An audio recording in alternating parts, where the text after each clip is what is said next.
flavor from fermentation.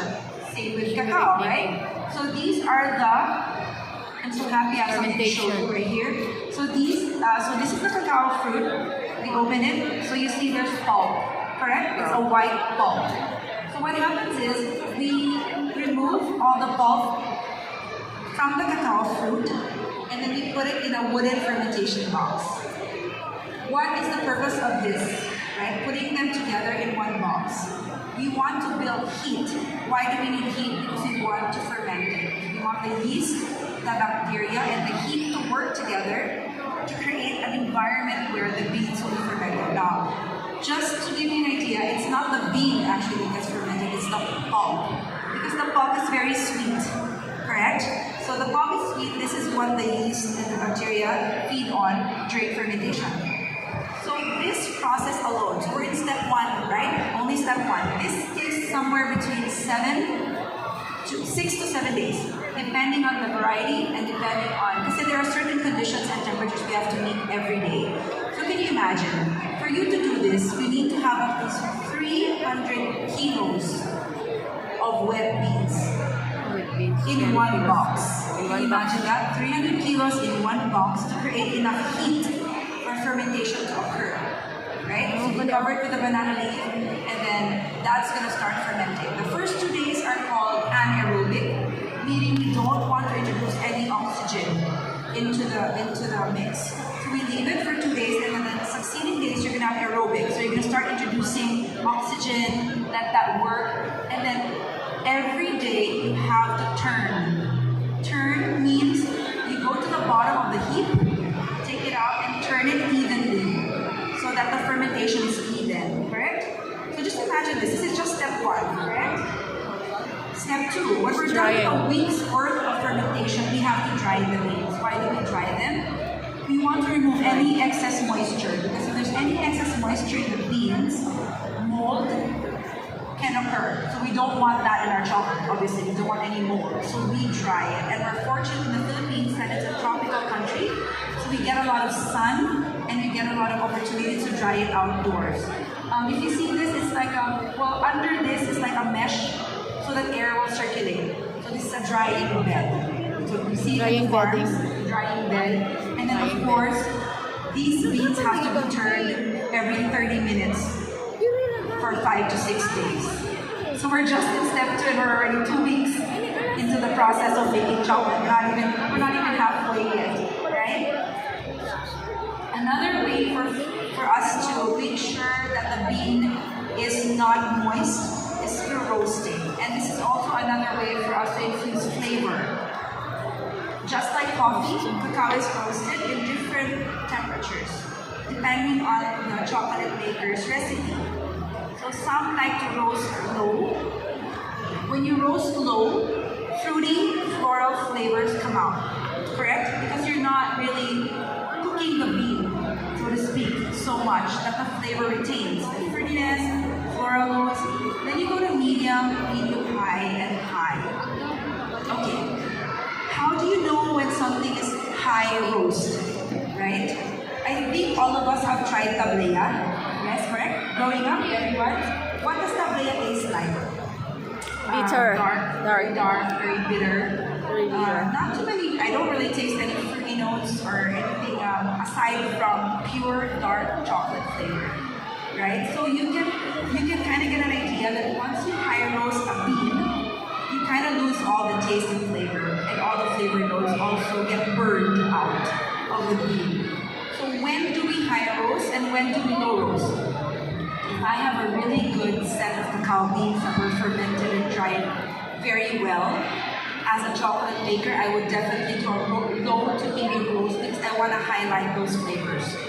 If I get a bad batch, which obviously sometimes you really do get a bad batch, maybe like 100 kilos, that you're not so happy with because it was not fermented properly, maybe not dried properly, right? So what do you do with that? So another way to mask flavors that are not ideal would be to do a high roast or to make it into tablea, because that is not a chocolate bar that needs to feature all the fruity floral notes, right? Okay, next step. Winnowing. It's called winnowing. So winnowing is a simple step because once you roast the beans, the skin can be removed and separated. So in between, we get two products. We get the skin and then we get the nibs, cacao nibs. Okay. They used to throw away the skins or the husk or the outer shell because no one was really using it at that time. But our friends from cacao culture provided us with cacao tea. So now the skin gets used and becomes cacao tea, and that's something you're gonna try later as well. I'm so excited for you to try that. Okay, then the next step is refining. I was telling you there are two products. You get the nibs and you get the skin, right? So the skin becomes cacao tea. The nibs go into a refiner. We call it a melanger. This machine has two stone wheels and then the bottom is also stone. What happens is the bean, the cacao nibs get crushed.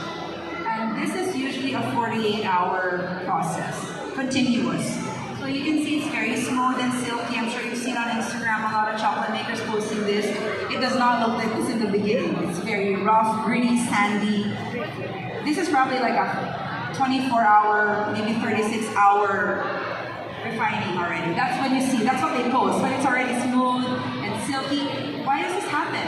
Because I told you earlier, right? The cacao bean has 50% fat in it, the cocoa butter. So when you're grinding it, you're also producing heat. So it's releasing the cocoa butter, and that's what's making it smooth and shiny like that. Okay, so around 48 hours with that. And the next step is tempering, right? Why do we temper our chocolate? Okay? Once you get that liquid chocolate coming from the refiner, when you try to set that in a mold directly, it's not gonna set. It's gonna stick to the mold, and some people learn it the hard way. So after refining, they put it in a mold, put it in the fridge, and they can't take it out. Why? Because you did not temper it properly. And even if it does come off the mold, when you touch it, it's gonna melt on your hand. Like literally, you can't even, 2 seconds, it's gonna melt on your hands, right?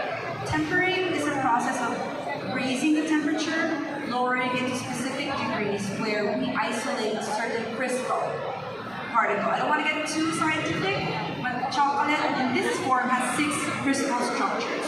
We only want one specific one, which is called crystal number 5 or beta 5. So we're raising and lowering temperature to isolate beta 5. The beta 5 crystal is the one that makes chocolate silky, smooth, shiny, snappy. It won't melt on your hand. It won't melt at room temperature. It will only melt on your tongue because chocolate melts in body temperature. 32 to 34 degrees. That's when chocolate melts in your mouth. And that's why we need to temper. We need to temper our chocolates to make them also stable. Correct? Okay, last phase is molding. If you temper properly, it should just easily come off the mold, right? And then also, it avoids the hassle of like trying to figure out is my chocolate gonna come out well or not, because if it's properly tempered, it will. Okay, just to do a recap before we do our tasting. I hope I didn't like give you too much information, but I think it's very important to know these things so you know what it takes to make chocolate.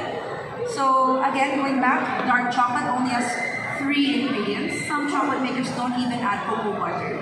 They just have the cacao bean and then sugar. And then for milk chocolate, we just add milk powder. And then for white chocolate, I always get the question, is white chocolate chocolate? Sugar. But everyone always asks that. I'm going to answer it as simply as I can. White chocolate is chocolate if it has cocoa butter, right? Because what makes it chocolate is the cocoa butter, because it's the only ingredient that is from cacao, which is the cocoa butter, then sugar and milk powder. So when you ask me why chocolate, it is if you're using cocoa butter. And I've tasted so many wonderful white chocolate craft bars that are amazing, that are not super sweet, they're just beautiful notes, right? So that's a quick answer to your question, to people's questions. Okay, I'm gonna start the tasting with you right now. I just wanted to take a look at what we'll be tasting. I know it looks like a lot, but I hope you enjoy today because this is the fun part. So we're gonna be tasting the cacao fruit. Thank you to Cacao Culture Farms for providing the cacao that we will be tasting today.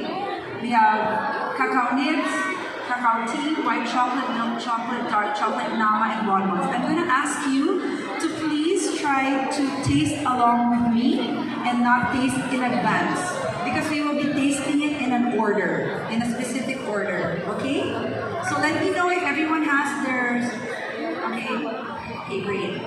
Good timing, you made it just in time for the taste. Okay, so I'm going to ask you to wait a little bit until everyone gets served. Okay. Cacao. Okay, here we go.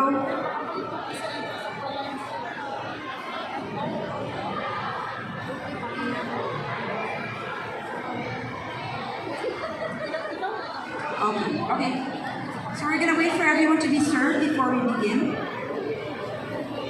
So we have 6 items to taste. And I hope you'll taste along with me. Because sometimes when I do tastings, people taste in advance. And so we're trying to do it together if we can. Okay. Just let me know if everyone's being served already.